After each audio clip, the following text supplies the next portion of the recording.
অব্র, প্রতিদিন অফিসে লেট করে আসার কারণ কি বলো আমাকে? এটা কি তোমার নিজের অফিস যে যখন খুশি আসবে? সরি ম্যাম, বউয়ের স্বপ্ন দেখতে দেখতে লেট করে ফেলেছি। আমার কি দোষ বলুন? Shut up. এটা কি তোমার ফাজলামি করার জায়গা নাকি? আজ একটা জরুরি মিটিং আছে আর তুমি এত লেট। এখনো ফাইল ঠিক করা বাকি আছে। এই তোমার দায়িত্ব? ভয় নেই ম্যাডাম, আমার দায়িত্ব আমি সঠিকভাবে পালন করব। 10 মিনিটে সব কাজ সেরে ফেলবো, নো টেনশন। এত বকবক না করে কাজটা মন দিয়ে করো। সারাদিন ফাজলামি ছাড়া আর কি পারো? এটাকে ফাইজলামি বলবেন না ম্যাডাম, আমি তো বউয়ের শোকে পাথর হয়ে আছি। বউ যদি আমাকে একটু বুঝতো তাহলে সব ঠিক হতো। Get out. এখানে কেউ তোমার বউয়ের গল্প শুনতে আসে নাই। তোমার জন্য দেখছি আমার চাকরিটা যাবে। তুমি ভুলে যাচ্ছ আমি এই কোম্পানির ম্যানেজার, আমার একটা দায়িত্ব আছে। তোমার জন্য যদি আমাকে কথা শুনতে হয় তাহলে তোমাকে ছাড়বো না কিন্তু। ধরে রাখুন না, আমি কি বারণ করেছি একবারও? এই বেয়াদব, কি বিড়বিড় করছো? যা বলার জোরে বলো, না হলে চলে যাও এখান থেকে। আমার মাথা নষ্ট করো না। নীলার চোখে তখন রাগের আগুন জ্বলছে। ঠোঁট কামড়ে নিজেকে শান্ত রাখার চেষ্টা করলেও ভিতরে ভিতরে সে যেন ফেটে পড়ার উপক্রম। আর ঠিক তখনই অব্র তার স্বভাবসুলভ দুষ্ট হাসিটা মুখে ঝুলিয়ে একটু সামনে এগিয়ে আসে, যেন ইচ্ছা করিয়া আগুনে ঘি ঢালতে চাই সে। অব্র ডেস্কের উপর হেলান দিয়ে দাঁড়িয়ে একটু ঝুঁকে নীলার দিকে তাকিয়ে নরম গলায় বলে, ম্যাডাম, একটা কথা বলি, আপনি রাগ করলে কিন্তু আরও সুন্দর লাগে। মানে, এই রাগী লোকটা একদম কিলার। কথাটা শুনে আশেপাশের দু একজন স্টাফ মাথা তুলে তাকায়, আবার তাড়াতাড়ি নিচু করে ফেলে, কারণ তারা জানে এখন ঝড় উঠবে। নীলান ধীরে ধীরে চেয়ার থেকে উঠে দাঁড়ায়, তার চোখ দুটো লাল হয়ে গেছে রাগে। অব্র, তুমি কি আমাকে ফ্লার্ট করছো অফিসে দাঁড়িয়ে? ফ্ল্যাট না ম্যাডাম, এটাকে বলে সত্য কথা বলা। তুমি একদম সীমা ছাড়িয়ে যাচ্ছ। সীমা তো আপনি টানেন ম্যাডাম, আমি তো শুধু একটু কাছে আসার চেষ্টা করি। এই কথা শোনার পর নীলার ধৈর্যের বাঁধ একদম ভেঙে যায়। সে এক পা এগিয়ে এসে আঙ্গুল তুলে অব্রর দিকে ইশারা করে। চলে যাও ইডিয়েট, এখনই আমার সামনে থেকে চলে যাও। অব্র একটুও না ঘাবড়ে গিয়ে বুক ফুলিয়ে দাঁড়িয়ে থাকে, ঠোঁটের কোণে সে একটু দুষ্টু হাসি। আমি ইডিয়ট না ম্যাডাম, হ্যান্ডসাম বয়। এই কথা শুনেই যেন নীলার মাথায় আগুন ধরে যায়। তার চোখে রাগ, বিরক্তি আর এক অদ্ভুত অস্থিরতা একসাথে খেলা করছে। তোমার সাহস কত বড় হয়ে গেছে অব্র, আমার সামনে দাঁড়িয়ে এইসব বলো? অব্র একটু নিচু হয়ে নীলার চোখের দিকে তাকিয়ে আস্তে করে বলে, ম্যাডাম, আপনার সামনে আসলেই একটু সাহস বাড়ে। কি করব বলেন? এক মুহূর্তের জন্য চারপাশটা নিস্তব্ধ হয়ে যায়, যেন পুরো অফিস অপেক্ষা করছে এখন কি হবে। আর নীলা, সে দাঁড়িয়ে আছে ঠিক অভ্রর সামনে, রাগে কাঁপছে, কিন্তু কোথাও যেন এই ছেলেটার অদ্ভুত দুষ্টুমি আর নির্ভীক আচরণ তাকে ভিতরে ভিতরে নাড়িয়ে দিচ্ছে। অফিসের বাতাসটা যেন ধীরে ধীরে আরো ভারী হয়ে উঠছে। নীলার চোখে এখনো সেই রাগের ঝিলিক, আর অব্রর মুখে সেই নির্লজ্জ দুষ্টু হাসি, যেটা যেন পরিস্থিতিকে আরো খারাপ করে দিচ্ছে। চারপাশে সবাই কাজ করার ভান করলেও তাদের কান কিন্তু পুরোপুরি এখানেই আটকে আছে। নীলা দাঁড়িয়ে আছে দুহাত বুকের সামনে গুটিয়ে, ঠান্ডা কিন্তু ভয়ঙ্কর গলায় বলে উঠল, শোনো অব্র, দুপুরে মিটিং, যদি ফাইল রেডি না হয় তাহলে আমি কিন্তু একদম সোজা তোমার চাকরি থেকে আউট করে দেব। কোনো এক্সকিউজ আমি শুনবো না। এই কথাটা বলার সময় তার চোখে এমন একটা কঠোরতা ছিল, যেটা দেখে যে কেউ ভয়ে জমে যাবে। কিন্তু অব্র, সে তো অন্যরকম। অব্র একটু হাসে, মাথা কাত করে নীলার দিকে তাক, তারপর একদম স্বাভাবিক গলায় যেন কিছুই হয়নি এমন ভাবে বলে, আমাকে না দেখে আপনি থাকতেই পারবেন না ম্যাডাম, তাই আমারও চাকরি আউট হবে না। এই একটা বাক্য যেন পুরো পরিবেশকে থমকে দিল। কয়েক সেকেন্ডের জন্য নিস্তব্ধতা, তারপর হোয়াট? নীলার চোখ একদম বড় হয়ে যায় রাগে। তার মুখের এক্সপ্রেশন দেখে মনে হচ্ছে এখনই কেউ যদি তাকে থামাতে না পারে তাহলে ঝড় বয়ে যাবে। হঠাৎ করেই টেবিলের উপর থাকা একটা ফাইল তুলে নিয়ে, এই নাও তোমার ফাইল, আগে এটা ঠিক করো। বলেই সে রাগে ফাইলটা ছুঁড়ে মারে অভ্রর দিকে। অভ্র চোখ বড় করে এক সেকেন্ড তাকিয়ে থাকে, তারপর দ্রুত সাইডে সরে গিয়ে ফাইলটা ক্যাচ করে ফেলে। উফ ম্যাডাম, একটু আস্তে, আপনার রাগে কিন্তু আমার হার্ট ফেল হয়ে যেতে পারে। কথাটা বলেই সে আর দাঁড়ায় না, তাড়াতাড়ি দৌড়ে গিয়ে নিজের ডেস্কে গিয়ে বসে পড়ে, যেন বুঝে গেছে এখন বেশি থাকলে বিপদ। অফিসে আবার ধীরে ধীরে কাজের শব্দ ফিরে আসে, কিবোর্ডের টিকটিক শব্দ, ফাইল উঠানোর আওয়াজ, কিন্তু সবার মুখে চাপা হাসি, কারণ তারা জানে এই দুজনের খুনসুটি প্রতিদিনই নতুন নাটক তৈরি করে। নীলা নিজের চেয়ারে বসে পড়ে, গভীর শ্বাস নেয়, নিজেকে শান্ত করার চেষ্টা করে। নীলা মনে মনে বলে, বাদর একটা, একদম মাথা খারাপ করে দেয়। কিন্তু তার ঠোঁটের কোণে অজান্তে হালকা একটা হাসি খেলে যায়, যেটা সে নিজেও বুঝতে পারে না। আর অব্র নিজের ডেস্কে বসে ফাইল খুলে কাজ শুরু করলেও মাঝে মধ্যে চোখ তুলে চুপি চুপি নীলার দিকে তাকাচ্ছে। যেন এই রাগী মেয়েটার প্রতিটা এক্সপ্রেশন সে মনে গেঁথে রাখতে চায়। অফিসের সবাই এখন কাজে মন দিয়েছে, কিন্তু অব্রের মনে চলছে অন্য কিছু। সময়টা ধীরে ধীরে দুপুরের দিকে গড়াতে থাকে। অফিসের ভিতরে সবাই ব্যস্ত, কিন্তু একটা অদৃশ্য চাপ যেন এখনো ঘুরে বেড়াচ্ছে। মিটিং এর চাপ, কাজের চাপ, আর তার মাঝে অব্র সত্যি অবিশ্বাস্য দ্রুততায় সব ফাইল গুছিয়ে ফেলে, যেন তার দুষ্টুমির আড়ালে লুকিয়ে আছে একদম পারফেক্ট একজন কর্মী। ফাইলগুলো সুন্দর করে সাজিয়ে নিয়ে একবার নিজের শার্টটা ঠিক করে তারপর গভীর শ্বাস নিয়ে নীলার কেবিনের সামনে গিয়ে দাঁড়ায়। নীলার দরজার সামনে। এসো। ভেতর থেকে ঠান্ডা গম্ভীর একটা গলা ভেসে আসে। অব্র দরজা খুলে ভেতরে ঢুকে ধীরে ধীরে এগিয়ে এসে নীলার টেবিলের সামনে দাঁড়ায়। তার চোখে আজ আর আগের মতো শুধু দুষ্টুমি নেই, একটু অন্যরকম কিছু আছে, গভীর কিছু। ম্যাডাম, আপনার ফাইল সব রেডি। নীলা কোনো কথা না বলে ফাইলটা নেয়, চোখ নামিয়ে একে একে সব পেজ চেক করতে থাকে। তার মুখে এখনো সেই কঠোরতা। কাজের সময় সে একদম অন্য মানুষ, কিন্তু অব্র সে দাঁড়িয়ে আছে ঠিক তার সামনে, আর তার চোখ আটকে গেছে নীলার উপর। নীলার কপালে পড়ে থাকা হালকা চুপ, চোখের নিচে ক্লান্তির ছাপ, ঠোঁটের সেই চাপা শক্ত ভাব। সবকিছু যেন অব্র একদম মন দিয়ে দেখছে, যেন প্রতিটা ছোট ছোট জিনিস তার চোখ এড়িয়ে যাচ্ছে না। নীলা হঠাৎই বুঝতে পারে অব্র তাকিয়ে আছে। সে ফাইল থেকে চোখ না তুলেই বলে ওঠে, কি দেখো? কিছু না। নীলা এবার চোখ তুলে সরাসরি তাকায় অব্রর দিকে। তার দৃষ্টি কঠিন। এভাবে তাকাবে না অব্র। আমার চোখ, আমি দেখব, তাতে আপনার কি? এই একটাই বাক্য আবার যেন আগুনে ঘি ঢেলে দেয়। নীলার চোখে রাগের আগুন জ্বলে ওঠে। সে ফাইলটা টেবিলে রেখে সোজা হয়ে বসে। তুমি ভুলে যাচ্ছ অব্র, আমি তোমার সিনিয়র, তারপর এই কোম্পানির ম্যানেজার। তুমি তাতে কি? নীলা একটু থমকে যায়, যেন এই জবাবটা সে আশা করেনি। অব্র আস্তে করে খুব শান্ত গলায় বলে, আমার ভালো লাগে তাই দেখব। কেবিনের ভেতরে হঠাৎ করে এক অদ্ভুত নীরবতা নেমে আসে।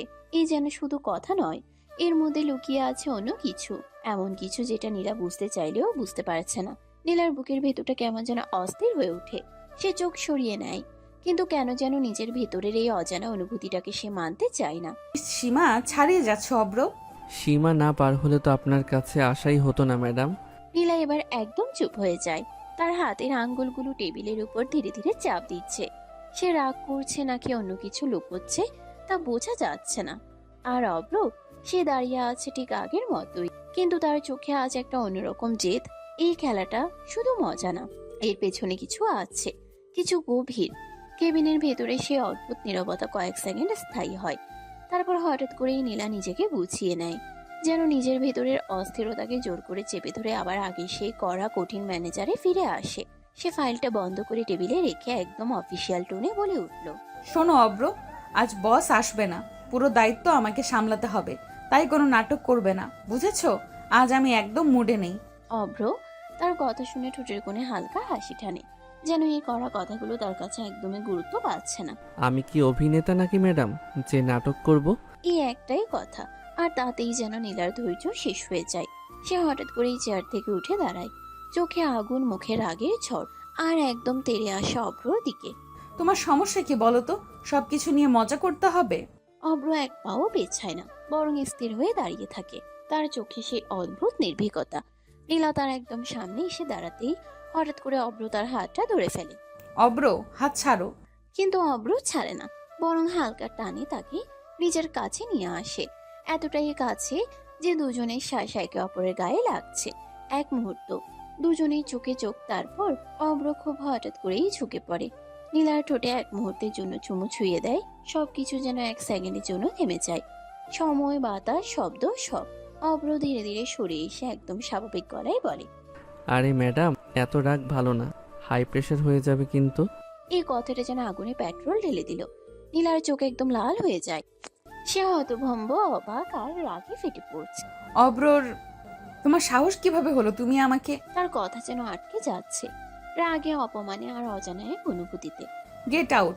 এক্ষুনি আমার কেবিন থেকে বের হয়ে যাও, না হলে আমি সত্যিই তোমাকে চাকরি থেকে বের করে দিব। অব্র এক মুহূর্ত তার দিকে তাকিয়ে থাকে। এবার তার চোখেও একটু গম্ভীরতা, কিন্তু টুটির কোণে সে হালকা দুষ্টু হাসি এখনো আছে। ঠিক আছে ম্যাডাম, যাচ্ছি, কিন্তু একটা কথা মনে রাখবেন, আপনি যত রাগ করবেন আমি ততই কাছে আসব। বলেই সে ঘুরে দরজার দিকে হাঁটা দেয়। আর নীলা, সে দাঁড়িয়ে থাকে ঠিক জায়গায়, নিঃশ্বাস ভারী হয়ে আসছে, বুক উঠানামা করছে দ্রুত। আর রাগ কমছে না, বরং আরো বাড়ছে। এই ছেলেটা একদম পাগল, সীমা জানে না। কিন্তু কোথাও খুব গভীরে তার হৃদয়টা অদ্ভুতভাবে কেঁপে উঠেছে, যেটা সে কোনোভাবেই স্বীকার করতে চায় না। কেবিনে সেই ঘটনার পর পুরো অফিসে যেন অদ্ভুত একটা চাপা উত্তেজনা ছড়িয়ে পড়ে। কেউ কিছু জানে না, কিন্তু সবাই বুঝতে পারে কিছু একটা হয়েছে, বড় কিছু। নীলা নিজের রাগটা জোর করে চেপে রেখে আবার কাজে মন দেয়, কারণ আজকের দিনটা তার জন্য খুব গুরুত্বপূর্ণ। বস না থাকায় পুরো দায়িত্ব তার কাঁধে, আর একটা ভুল মানেই সব শেষ। অন্যদিকে অব্র, সে নিজের ডেস্কে বসে কাজ করলেও তার চোখে সেই একই আত্মবিশ্বাস, যেন কিছুই হয়নি। কিন্তু মাঝে মাঝে তার ঠোঁটের কোণে হালকা হাসি ফুটে উঠছে, যেন সে জানে সে যা করেছে সেটা ভুল না। দুপুর গড়িয়ে আসে, সময় হয়ে যায় মিটিং এর। নীলা দ্রুত ফাইলগুলো গুছিয়ে নেয়, তারপর স্টাফদের নির্দেশ দেয় সবকিছু প্রস্তুত রাখতে। সবাই শুনুন, আমরা রেস্টুরেন্টে যাচ্ছি, আজ সেখানেই মিটিং হবে। কেউ কোনো ভুল করবে না, সবকিছু পারফেক্ট চাই। তার গলায় সেই আগের কঠোরতা, কিন্তু চোখে এক ফোঁটা ক্লান্তি লুকিয়ে আছে। অব্র গাড়ির পাশে দাঁড়িয়ে এক হাতে ফাইল অন্য হাতে মোবাইল ঘোরাচ্ছে। Madam ready? নীলা কোনো উত্তর দেয় না, সোজা গিয়ে গাড়িতে উঠে বসে। অব্র হালকা হাসে, তারপর সেও উঠে বসে। গাড়ি ধীরে ধীরে অফিস ছেড়ে বেরিয়ে পড়ে। গাড়ির ভেতরে এক অদ্ভুত নীরবতা, কেউ কোনো কথা বলছে না। বাইরে শহরের কোলাহল, ভেতরে নিঃশব্দ টানা পড়েন। অব্র মাঝে মাঝে চুপি চুপি তাকাচ্ছে নীলার দিকে, আর নীলা জানালা দিয়ে বাইরে তাকিয়ে আছে, যেন সেই মুহূর্তটাকে এড়িয়ে যেতে চায়। কিছুক্ষণের মধ্যেই তারা রেস্টুরেন্টে পৌঁছে যায়। ভেতরে ঢুকে সুন্দর একটা প্রাইভেট সিটে বসে পড়ে। চারপাশে হালকা আলো, নরম মিউজিক, পরিবেশটা একদম প্রফেশনাল, আবার একটু আরামদায়কও। নীলা ফাইলগুলো টেবিলে সাজিয়ে নেয়, চোখে আবার সেই ফোকাস। ঠিক তখনই রেস্টুরেন্টের দরজা দিয়ে ঢুকে আসে বিদেশি বায়াররা। সবাই উঠে দাঁড়ায়, নীলা হালকা হাসি দিয়ে এগিয়ে যায়। Hello, welcome. অব্র পাশে দাঁড়িয়ে, এবার সে পুরোপুরি সিরিয়াস, একদম প্রফেশনাল লুক। Good afternoon. এক এক করে সবাই পরিচিত হয়, হ্যান্ডশেক হয়। নীলা আত্মবিশ্বাসী গলায় প্রজেক্টের বিষয়ে ব্রিফ দেয়, আর অব্র তার প্রতিটা কথাকে সাপোর্ট করে। এরপর শুরু হয় আসল মিটিং। ল্যাপটপ ওপেন হয়, স্ক্রিনে প্রেজেন্টেশন ভেসে ওঠে। নীলা প্রথমে কথা শুরু করে, তার গলায় দৃঢ়তা, চোখে আত্মবিশ্বাস। সে প্রতিটা পয়েন্ট পরিষ্কারভাবে বুঝিয়ে দেয়। তারপর অব্র এগিয়ে আসে, সে একদম স্মুথ ভাবে প্রেজেন্টেশন চালিয়ে নেয়। তার কথার ধরন, বোঝানোর স্টাইল, সবকিছুতে একটা আলাদা ছাড়। দুজনে একসাথে যেন পারফেক্ট টিম। একজন যেখানে শেষ করছে, অন্যজন সেখান থেকেই শুরু করছে। কেউ বুঝতেই পারছে না এই দুজনের মধ্যে কিছুক্ষণ আগেই কত বড় ঝড় বয়ে গেছে। বিদেশি বায়াররা একে অপরের দিকে তাকিয়ে মাথা নাড়ে, তাদের চোখে সন্তুষ্টির ছাপ স্পষ্ট। মিটিংটা ধীরে ধীরে জমে ওঠে, আর নীলা, সে এক মুহূর্তের জন্য অব্রর দিকে তাকায়। অব্রও তাকায় তার দিকে। দুজনের চোখে চোখ পড়ে। একটা ছোট মুহূর্ত, যেখানে রাগ নেই, শুধু একটা অদ্ভুত বোঝাপড়া। মিটিং এর ভেতরে তখন এক ধরনের চাপা উত্তেজনা।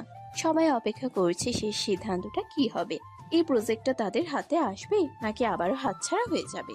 নীলা চুপচাপ বসে আছে, তার আঙ্গুলগুলো টেবিলের উপর ধীরে ধীরে নড়ছে। বাইরে থেকে সে যতটা শান্ত, ভেতরে ঠিক ততটাই টেনশনে ভরা। অব্র পাশে বসে, কিন্তু তার চোখে সেই বিশ্বাস এখনো অটুট। মাঝে মাঝে সে হালকা করে নীলার দিকে তাকাচ্ছে, যেন নীরবে বলছে সব ঠিক হবে।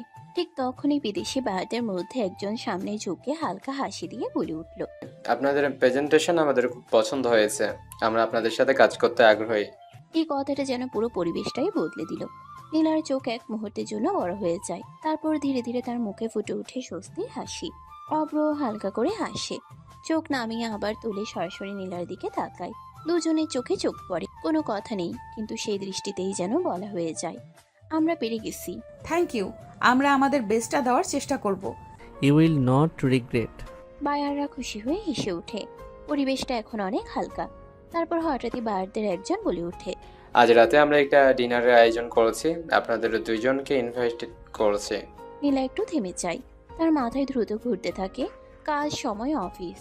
সে ভদ্রভাবে কিছু বলতে যাচ্ছিল, কিন্তু অব্র আগে বলে ফেলে। It's our pleasure. নীলা চোখ ঘুরিয়ে তাকায় অব্রর দিকে, কিন্তু এখন আর না বলার উপায় নেই। সে হালকা হাসি দিয়ে মাথা নাড়ে। শিওর, আমরা আসবো। মিটিং শেষ হয়, সবাই একে অপরের সাথে হাত মিলিয়ে বিদায় নেয়। নীলা আর অব্র ধীরে ধীরে রেস্টুরেন্ট থেকে বের হয়। বাইরে তখন বিকেলের আলো, হালকা বাতাস বইছে। দুজন কিছুক্ষণ চুপচাপ হাঁটে, তারপর নীলা একটু কড়া গলায় বলে, তুমি আমার আগে উত্তর দিলে কেন? কারণ জানতাম আপনি না করতে পারবেন না। নীলা কিছু বলে না, শুধু মুখ ঘুরিয়ে নেয়। কিন্তু তার ঠোঁটের কোণে হালকা হাসি লুকানো থাকে। তারা গাড়িতে উঠে বসে ধীরে ধীরে বাসার দিকে রওনা দেয়। আজকের দিনটা তাদের জন্য বড় একটা সাফল্য এনে দিয়েছে, কিন্তু গল্প এখানেই শেষ না, কারণ আজ রাতে আবার দেখা হবে একটা ডিনার, আর হয়তো নতুন কিছু ঘটার শুরু। দিনভর টেনশন, মিটিং, প্রেজেন্টেশন সবকিছু শেষ করে যখন অব্র বাসার দরজায় পা রাখলো, তখন যেন এক মুহূর্তেই তার ভিতরে সব ক্লান্তি ধীরে ধীরে গলে যেতে লাগলো। বাড়ি সে পরিচিত গন্ধ, শান্ত পরিবেশ আর নিজের মানুষগুলোর পরিস্থিতি সবকিছু মিলিয়ে এক অদ্ভুত স্বস্তি। দরজা খুলেই ভেতরে ঢুকতেই কিরে বাবা, আজ এত তাড়াতাড়ি চলে এলি? মায়ের গলায় অবাক হওয়ার সুর, কারণ অব্র সাধারণত এত তাড়াতাড়ি বাড়ি ফেরেন। ঠিক তখনই পাশের রুম থেকে দৌড়ে আসে ইরা, চোখে মুখে দুষ্টু হাসি। ভাইয়া, কি এনেছো আমার জন্য? অব্র জুতো খুলতে খুলতে হালকা হেসে তাকায় তাদের দিকে। তার মুখে এখন সেই অফিসের সিরিয়াস ভাব নেই, বরং একদম নিজের মতো স্বাভাবিক মায়াবী। মা, আজ মিটিং ছিল, তাই শেষ হতেই চলে এসেছি। রাতে আবার যেতে হবে, ডিনার পার্টি আছে। মা মাথা নাড়িয়ে হালকা হাসে, তার চোখে ছেলের জন্য গর্ব স্পষ্ট। ভালো, কাজের জন্য যেতে হয়, ঠিক আছে। ইরা কিন্তু থামার পাত্রী না, সে আবার অব্রর সামনে এসে দাঁড়ায়, ঠোঁট ফুলিয়ে বলে, তাই বলে আমার জন্য কিছু আনবি না? এটা কেমন কথা? অব্র হেসে ফেলে, তারপর ইরার মাথায় হালকা একটা চাপড় দিয়ে বলে, আরে পাগলি, তাড়াতাড়ি চলে এসেছি, কিছু আনি নাই, পরে নিয়ে আসবো, ডাবল করে এনে দিব, ঠিক আছে? ইরা একটু গভীর রাগ দেখানোর ভান করে, তারপর হাসি চাপতে না পেরে হেসে ফেলে। ঠিক আছে, মনে রাখিস কিন্তু। এই ছোট ছোট মুহূর্তগুলোতেই যেন অব্রর আসল জীবনটা লুকিয়ে আছে, যেখানে নেই কোনো অফিসের চাপ, নেই কোনো দায়িত্বের ভার, শুধু আছে ভালোবাসা আর নিজের মানুষ। মা রান্নাঘরের দিক থেকে আবার ডাক দেয়, আগে ফ্রেশ হয়ে নে, তারপর খেয়ে নিবি। আচ্ছা মা। সে ধীরে ধীরে নিজের রুমের দিকে হাঁটা দেয়, কিন্তু তার মনে কোথাও একটা ছবি বারবার ভেসে উঠছে, একটা রাগী মুখ, কঠিন চোখ আর সেই অদ্ভুত মুহূর্ত। নীলা, অব্র হালকা করে নিজেই হাসে। আজকের রাতটা হয়তো আরো ইন্টারেস্টিং হতে চলেছে। রাত নামতেই শহর যেন একদম অন্যরকম রূপ নেয়। ঝলমলে আলো, গাড়ি লম্বা লাইন, আর সেই আলো আধারের মাঝেই দাঁড়িয়ে আছে এক বিলাসবহুল রেস্তোরাঁ, যেখানে আজকের এই গুরুত্বপূর্ণ ডিনার আয়োজন করা হয়েছে। ভেতরে নরম আলো, চারপাশে এলিগ্যান্ট সাজসজ্জা, একদম উচ্চমানের পরিবেশ। টেবিলের এক পাশে বসে আছে বিদেশি বায়াররা, আর ঠিক বিপরীতে নীলা আর অভ্র। আজ নীলাকে দেখে যেন চিনতেই কষ্ট হচ্ছে। সাধারণ অফিসে সেই কড়া রাগী রুকের বদলে আর সে শাড়িতে একদম অন্যরকম, পরিপাটি, মার্জিত আর অদ্ভুতভাবে সুন্দর। তার চুল খোলা, হালকা মেকআপ, আর চোখে সেই আগের মতোই দৃঢ়তা, কিন্তু তাতে আজ যেন একটু কোমলতাও মিশে গেছে। অভ্র প্রথমে কিছুক্ষণ চুপচাপ তাকিয়ে থাকে, তার চোখে আজ দুষ্টুমি নেই, বরং একদম অন্যরকম কিছু। কিন্তু সে কিছু বলে না, শুধু নিজের দৃষ্টি সরিয়ে নেয়। ঠিক তখনই বায়ারদের একজন হালকা হেসে বলে ওঠে, মিস নীলা, আজ আপনাকে অসাধারণ লাগছে। You look styling. Thank you. অব্র পাশে বসে আছে, তার চোয়াল একটু শক্ত হয়ে গেছে, চোখ নামিয়ে রেখেছে, কিন্তু তার ভিতরে যেন হালকা একটা রাগ, এক ধরনের অস্বস্তি কাজ করছে। সে কিছু বলে না, শুধু নীরবে বসে থাকে। ওয়েটার এসে একের পর এক খাবারের অর্ডার নিয়ে আসে। টেবিল ভরে যায় নানা রকম বিদেশি আর দেশি খাবারে। সবার মধ্যে আবার কথাবার্তা শুরু হয়। একজন বায়ার গ্লাসে ড্রিঙ্ক ঢেলে সামনে বাড়িয়ে দেয়। প্লিজ একটু নিন। সরি, আমরা এসব খাই না। ওহ, একটু খেলে কিছু হবে না মিস? পরিস্থিতিটা একটু অস্বস্তিকর হয়ে ওঠে। নীলা কিছু বলতে যাবে, ঠিক তখনই অব্র ধীরে গ্লাসটা নিজের দিকে টেনে নেয়। She said no, please let's respect that. টেবিলটা এক মুহূর্তের জন্য নিস্তব্ধ হয়ে যায়, তারপর বায়ার হালকা হেসে মাথা নাড়ে। ওকে, নো প্রবলেম। নীলা এক মুহূর্তের জন্য অভ্রর দিকে তাকায়, তার চোখে অবাক হওয়ার ছাপ। এই প্রথম অভ্র এমন সিরিয়াস, এমন প্রোটেক্টিভ। খাবার পরিবেশন শুরু হয়, সবাই ধীরে ধীরে খেতে থাকে, কথা বলতে থাকে, কিন্তু এই টেবিলের নিচে দুজন মানুষের মাঝে চলছে অন্যরকম একটা গল্প, যেখানে রাগ আছে, অভিমান আছে, আর অদ্ভুত একটা টানও আছে। রাতটা ধীরে ধীরে গভীর হতে থাকে। রেস্টুরেন্টের নরম আলো, হালকা মিউজিক আর চারপাশের ব্যস্ততা মিলিয়ে এক অদ্ভুত পরিবেশ তৈরি করেছে। টেবিলে একের পর এক খাবার, সবাই খাচ্ছে, কথা বলছে, সবকিছুই যেন খুব স্বাভাবিক। রাতটা ধীরে ধীরে গভীর হতে থাকে। রেস্টুরেন্টের নরম আলো, হালকা মিউজিক আর চারপাশের ব্যস্ততা মিলিয়ে এক অদ্ভুত পরিবেশ তৈরি করেছে। টেবিলে একের পর এক খাবার, সবাই খাচ্ছে, কথা বলছে, সবকিছুই যেন খুব স্বাভাবিক। কিন্তু এই স্বাভাবিকতার মাঝেই অস্বাভাবিক কিছু ধীরে ধীরে জায়গা করে নিচ্ছে। অব্র প্রথমে একদম স্বাভাবিকভাবেই বসেছিল, কিন্তু কখন যে সে চুপচাপ নিজের গ্লাসে অল্প করে ড্রিঙ্ক নিয়ে চুমুক দিতে শুরু করেছে কেউ খেয়ালই করেনি। এক চুমুক, তারপর আরেকটা, খাবারের ফাঁকে ফাঁকে। ধীরে ধীরে নীলার চোখে হঠাৎ করে এই বিষয়টা ধরা পড়ে। সে ভ্রু কুঁচকে তাকায় অভ্রর দিকে। অব্র, অভ্র মাথা তুলে তাকায়, চোখে একটু ভিন্ন রকম ঝিলিক। তোমার এসবের অভ্যাস নেই, নিজেকে সামলাতে পারবে না। অভ্র হালকা হাসে, তারপর একটু ঝুঁকে নীলার কানের কাছে মুখ নিয়ে যায়। তার গলার স্বর নিচু একটু ভারী। আমি সামলে নেব। এই কাছাকাছি আসাটা, এই গলার স্বর, নীলার বুকের ভেতরটা কেমন যেন কেঁপে ওঠে। সে দ্রুত সরে যায়, চারপাশে তাকায় কেউ দেখলো কিনা। কিন্তু অভ্র থামে না, সে আবার গ্লাসে চুমুক দেয়, একটু একটু করে কথা বলতে বলতে, খেতে খেতে। সে বুঝতেই পারে না কতটা হয়ে গেছে। সময় গড়িয়ে যায়, অবশেষে ডিনার শেষ হয়। বায়াররা খুশি মুখে উঠে দাঁড়ায়। ইট ওয়াজ গ্রেট নাইট। হ্যান্ডশেক, হাসি, বিদায়। এক এক করে তারা সবাই চলে যায়। রেস্টুরেন্টের সেই বড় টেবিলে এখন শুধু দুজন মানুষ, নীলা আর অভ্র। নীলা ব্যাগটা গুছিয়ে নেয়, উঠে দাঁড়াতে যাবে, ঠিক তখনই তার চোখ পড়ে অভ্রর দিকে। সে বসে আছে চুপচাপ, কিন্তু তার দৃষ্টি একদম স্থির, সোজা নীলার দিকে। ওই দৃষ্টিটা স্বাভাবিক না, এটা সেই দুষ্টু ফাজিল অভ্রর চোখ না, এটা যেন অন্য কেউ, আরো গভীর, আরো তীব্র।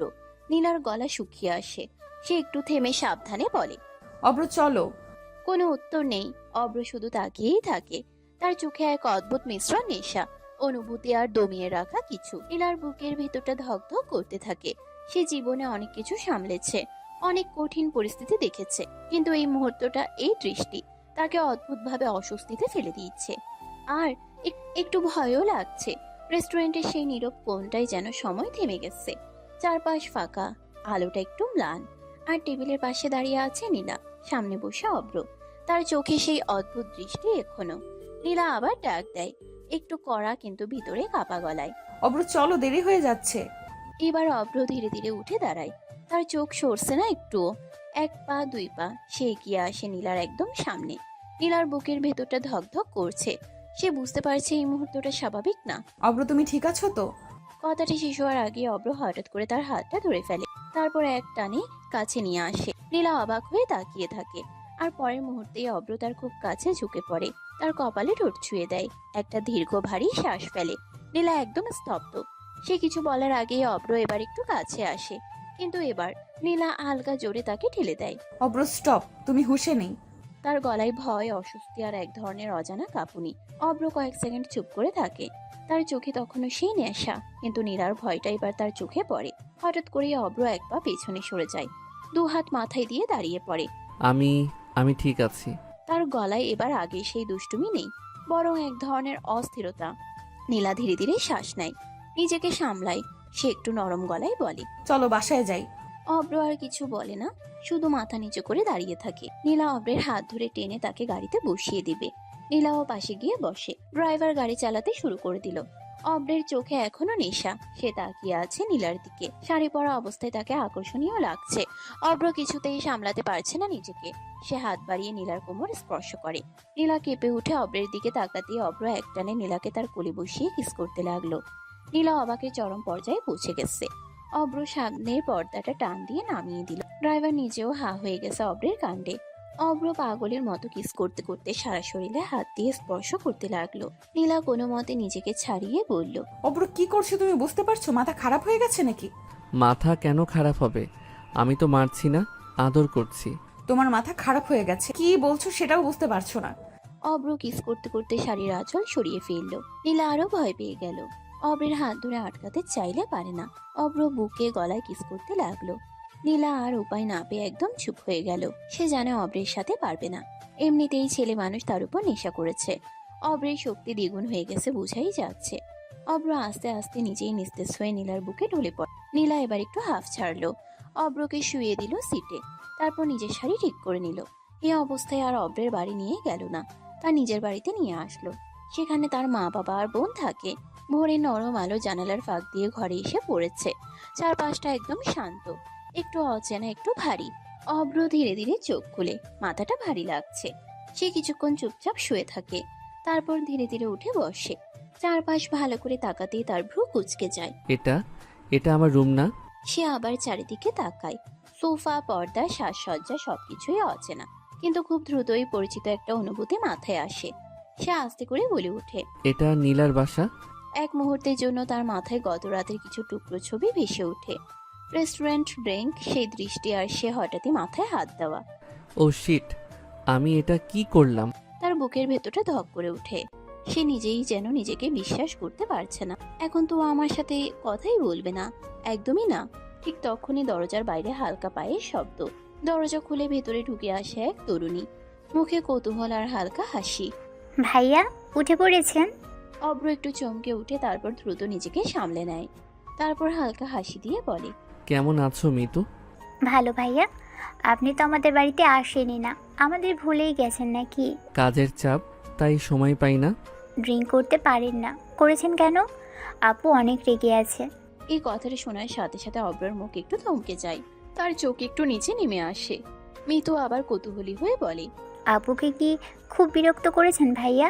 অব্র কিছু বলার আগে থেমে যায়। তার মনে আবার সেই রাতের দৃশ্য ভেসে ওঠে।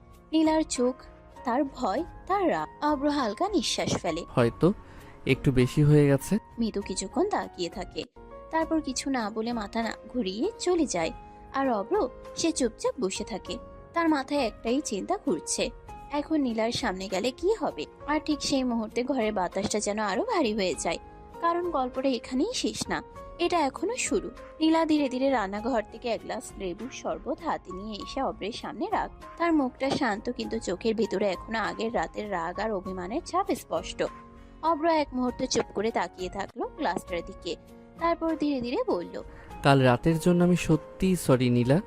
আমি বুঝতে পারিনি আমি কি করে ফেলেছি। সরি বললেই কি সব ঠিক হয়ে যায় নাকি অব্র? মানুষ ভুল করে আবার সরি বলে সবকিছু মুছে ফেলে, এমনটা কি সহজ? অব্র মাথা নিচু করে ফেললো, কণ্ঠটা একদম শান্ত আর ভারী হয়ে এলো। আমি আর এমন কিছু করব না, বিশ্বাস করেন, জীবনে আর না। নীলা কিছুক্ষণ চুপ করে থাকলো, তারপর শরবতের গ্লাসটা একটু এগিয়ে দিয়ে বলল, আগে খাও, কথা পরে হবে। খালি পেটে নাটক করতে ভালো লাগে না আমার। অব্র একটু থেমে তাকালো তার দিকে, তারপর ধীরে ধীরে শরবতের গ্লাসটা হাতে নিল। এক চুমুক খেলেই বুঝলো নীলা ইচ্ছে করেই স্বাভাবিক থাকার চেষ্টা করছে, কিন্তু ভেতরে এখনো কষ্ট জমে আছে তার। এদিকে নীলা হঠাৎ একটু দূরে সরে গিয়ে আবার বলল, গোসল করে বের হবে, বাবার একটা পোশাক দিয়েছি, পরে নাও। এইভাবে বসে থাকলে সবাই দেখলে কি ভাববে বলো তো? অব্র মাথা নাড়িয়ে সম্মতি দিল। তার চোখে এক ধরনের অপরাধবোধ কাজ করছে। সে বুঝতে পারছে এই মুহূর্তে বেশি কথা বললেই পরিস্থিতি আরো খারাপ হতে পারে। অব্র ধীরে উঠে দাঁড়িয়ে বলল, আমি গোসল করে আসছি নীলা, তারপর আমরা কথা বলবো। প্লিজ একটু সময় দিন আমাকে। নীলা আর কিছু বলল না, শুধু পাশ ফিরে দাঁড়িয়ে রইল। কিন্তু তার হাতের আঙ্গুল একটু কেঁপে উঠলো, যা অব্র দেখতে পেল। আর অব্র ধীরে ধীরে বাথরুমের দিকে এগিয়ে গেল, মনে মনে একটাই ভাবনা, এই ভুলটা ঠিক করা তার জন্য এখন সবচেয়ে বড় লড়াই। নীলার বাসার উঠোনে তখন সকালটা যতটা শান্ত ছিল, মুহূর্তেই যেন সেই শান্তি ভেঙে গেল। পাশের বাড়ির 2-3 জন মহিলা একসাথে এসে দাঁড়িয়েছে দরজার সামনে, চোখে কৌতূহল, মুখে কটাক্ষ আর কণ্ঠে অকারণ উত্তেজনা। একজন মহিলা একটু এগিয়ে এসে বলল, শুনলাম এ বাড়িতে নাকি নতুন একটা ছেলে এসেছে, তাও আবার রাতে ছিল। ঘটনা কি বলেন তো? নীলা তো বিধবা মেয়ে, আর ওর ছোট বোনও আছে এখানে। তাহলে ছেলেটা কে? নাকি নীলা নতুন কোনো নাগর জুটাইছে? কথাটি শেষ হতেই বাতাস যেন ভারী হয়ে গেল। নীলা রান্নাঘর থেকে বের হয়ে এল, তার চোখে স্পষ্ট রাগের আগুন, কিন্তু মুখে সে অস্বাভাবিক ঠান্ডা থাকার চেষ্টা করলো। নীলা একটু এগিয়ে এসে শক্ত গলায় বলল, যাকে খুশি তাকে আমি আমার বাড়িতে আনবো, তাতে আপনার কি সমস্যা? আপনার কি আমার জীবন চালানোর দায়িত্ব আছে? অন্যায় করে আবার বড় কথা বলে। সমাজের নিয়ম আছে না, রাতের বেলায় পরপুরুষ এনে রাখো, আর এখন সাহস দেখাও। নীলার চোখ তখন রাগে লাল হয়ে উঠল, কণ্ঠটা একটু কেঁপে গেলেও সে থামলো না। সমাজের নিয়ম আপনি আমাকে শেখাবেন না। আপনি আগে নিজের ঘরের খবর নিন, আমার জীবন আমি বুঝে নেব। কথা বাড়তেই আশেপাশে আরো 2-1 জন জড়ো হতে শুরু করলো। পরিবেশটা একদম উত্তেজনাপূর্ণ হয়ে উঠল। ঠিক তখনই নীলার মা দ্রুত এগিয়ে এলেন, তার মুখে বিরক্তি আর কঠোরতা দুটোই একসাথে।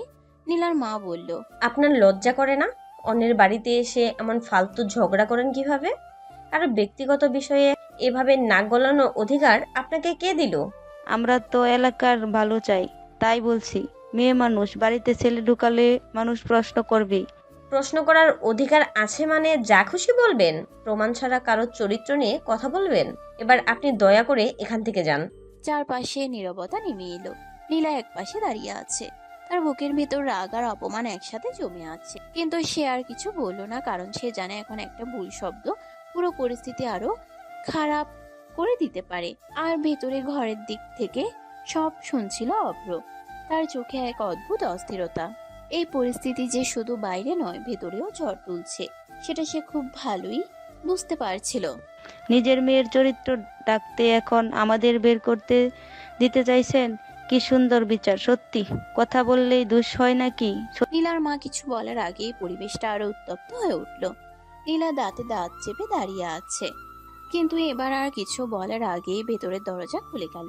অভ্র ধীরে ধীরে বাইরে বেরিয়ে এলো। তার মুখটা শান্ত, কিন্তু চোখে এক অদ্ভুত দৃঢ়তা, যেন অনেকক্ষণ ধরে চুপ করে থাকা একটা মানুষ আর এখন আর সহ্য করতে পারছে না। সে সামনে এসে দাঁড়াতেই কয়েকজন মহিলা একসাথে বলে উঠল, ওরে বাবা, এ তো সেই ছেলে রাতে যে ওই বাড়িতে ঢুকছিল।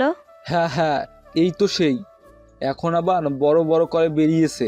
কেন, আমি কি আপনার মেয়ের কাছে গেছি নাকি? আপনি কি প্রমাণ নিয়ে এখানে কথা বলছেন? ওরে বাবা, এ তো দেখি চোরের মায়ের বড় গলা। সারা রাত ফুর্তি করে এখন এসে বড় বড় কথা বলছি। এই কথাটা শুনতেই নীলা চোখ বন্ধ করে ফেলল, যেন অপমানটা সরাসরি তার বুকে এসে লাগলো। নীলার মা সামনে এগিয়ে এলেন, কিন্তু এবার অব্র আর চুপ রইল না।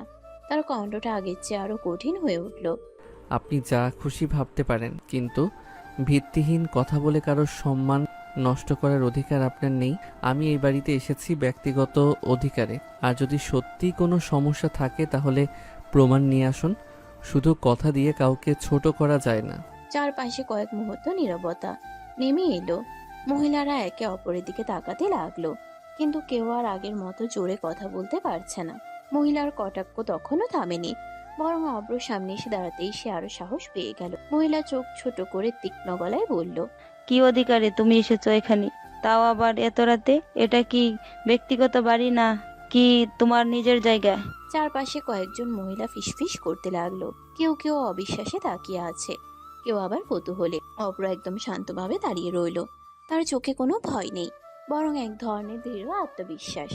একটু থেমে সে পরিষ্কার গলায় বলল, কারণ নীলা আমার স্ত্রী। একটা মুহূর্ত যেন পুরো উঠোন থেমে গেল, বাতাস পর্যন্ত থমকে গেছে মনে হলো। অব্র আবার একই শান্ত স্বরে বলল, দুই পরিবারের সম্মতিতেই আমাদের বিয়ে হয়েছে। আমি এখানে আমার স্ত্রীর কাছে এসেছি। মহিলারা একসাথে বিস্মিত হয়ে উঠল। তারা অবাক হয়ে তাকিয়ে বলল, কি? ওর বিয়ে হয়েছে? কবে হলো? ও তো বিধবা। কথাটা শেষ হতেই নীলা যেন এক মুহূর্তের জন্য চোখ তুলে তাকালো। তার মুখে বিস্ময়, রাগ আর লজ্জা সব একসাথে মিশে গেছে। কিন্তু অব্র একটুও থামলো না। তার গলা এবার আরো কঠিন হয়ে উঠল। সেই কৈফিয়ত আপনাকে দেওয়ার কোনো দরকার আমি মনে করি না। একটু থেমে চারপাশের দিকে একবার তাকিয়ে সে আবার বলল, আর আমার স্ত্রীকে নিয়ে যদি আর একটা অশালীন কথা বলেন তাহলে আমি বাধ্য হব পুলিশে যেতে। সম্মান নষ্ট করার অধিকার কারো নেই। এই কথার পর উঠোনে এক অদ্ভুত নীরবতা নেমে এলো। মহিলারা এবার আর আগের মতো জোরে কথা বলতে পারছে না। কেউ কেউ মুখ নামিয়ে ফেললেও কেউ আবার ধীরে ধীরে পিছিয়ে যেতে লাগলো। নীলা তখন অব্রর দিকে তাকিয়ে আছে। তার চোখে এখন আর শুধু রাগ নেই, আছে এক অচেনা ধাপ। বিধবা মেয়ের কবে বিয়ে হলো? আমরা তো কিছুই জানলাম না। আগে জানলে তো আমরা এসব কথা বলতাম না। কথাটা শুনে নীলার চোখে আবার আগুন জ্বলে উঠল।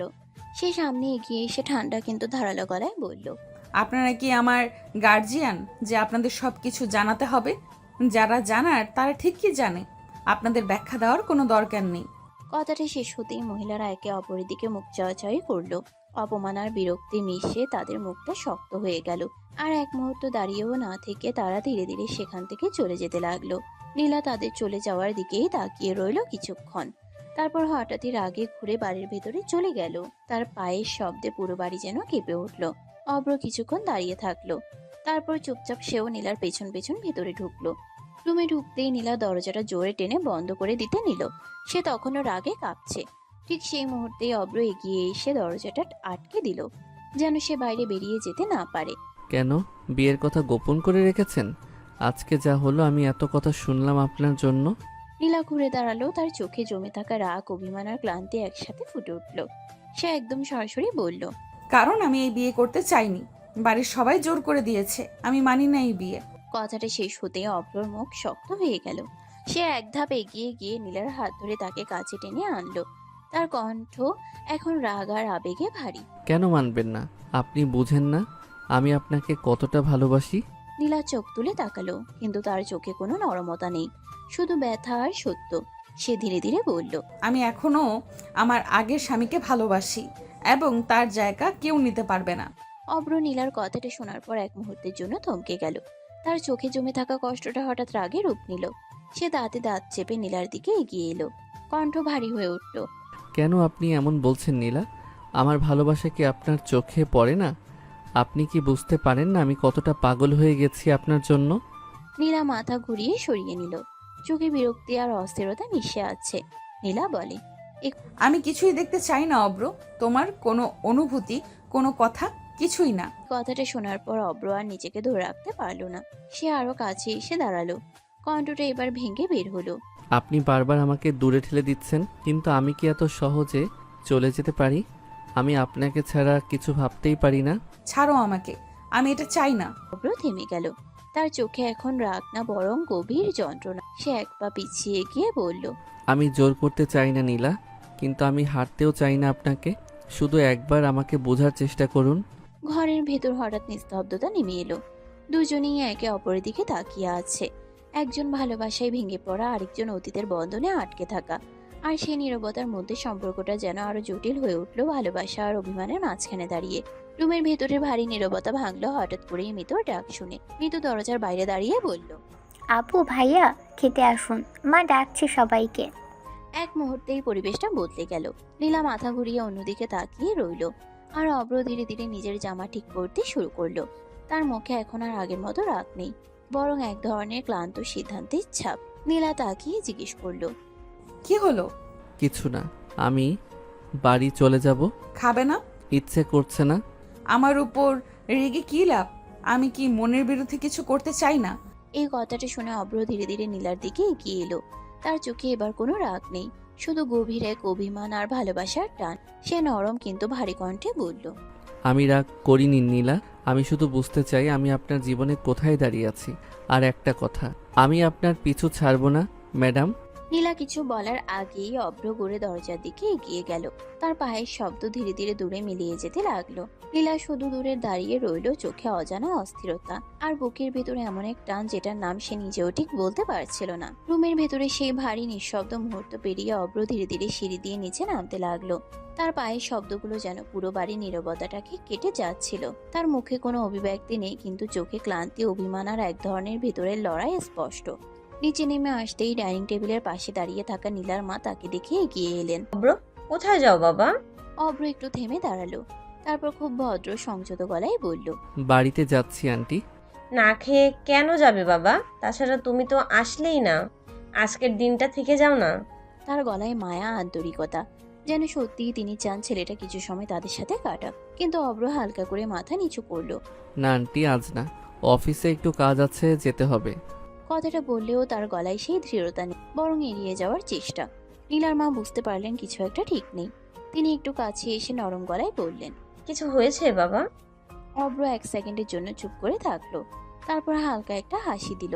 না আন্টি, কিছু না, আপনি দোয়া করবেন। এই বলে সে আর দাঁড়ালো না, দরজার দিকে এগিয়ে গেল। পেছন থেকে নীলার মা তাকিয়ে রইলেন, তার চোখে একটা চিন্তার ছাপ। আর সিঁড়ির উপরে দাঁড়িয়ে নীলা, সে চুপচাপ সবকিছু দেখছে। অব্র একবারও পেছনে তাকালো না, কিন্তু তার চলে যাওয়ার প্রতিটা পদক্ষেপ নীলার বুকের ভিতরে অদ্ভুত এক শূন্যতা তৈরি করে দিয়ে গেল। বাড়ির দরজাটা ধীরে ধীরে খুলে ভেতরে ঢুকলো অভ্র। মুখে ক্লান্তির ছাপ, চোখে ঘুম না হওয়া রাতের ভার, কিন্তু তার চেয়েও বেশি মনের ভেতরের অস্থিরতা। সকালের ঘটনাগুলো বারবার মাথার মধ্যে ঘুরে বেড়াচ্ছে। নীলার কথা, তার দূরত্ব, তার সে স্পষ্ট অস্বীকার, সবকিছু যেন একসাথে বুকের ভেতরে চাপ সৃষ্টি করছে। ঠিক তখনই রান্নাঘর থেকে তার মা দ্রুত বের হয়ে এলেন, চোখে দুশ্চিন্তা, মুখে উৎকণ্ঠা। কই ছিলি বাবা তুই? সারা রাত ফোনে পাইনি তোকে, কতবার কল দিলাম। মায়ের কণ্ঠে এমন এক টান যা শুনলে বোঝা যায় একটা মা সারা রাত কিভাবে চিন্তায় কাটিয়েছে। অব্র একটু থেমে জুতো খুলতে খুলতে নিচু গলায় বলল, নীলাদের বাসায় ছিলাম মা। কথাটা শুনে মায়ের চোখে অবাক হওয়ার ছাপ ফুটে উঠল।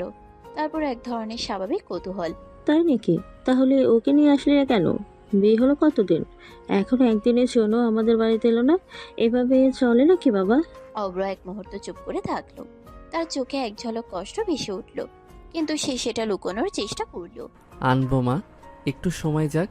তার গলায় এক ধরনের আশা, আবার এক ধরনের অনিশ্চয়তাও। মা ধীরে ধীরে তার দিকে তাকিয়ে থাকলেন, যেন ছেলের ভেতরের অস্থিরতাটা বুঝতে পারছেন। সব ঠিক আছে তো বাবা? সব ঠিক আছে। কিন্তু সত্যিই কি সব ঠিক আছে?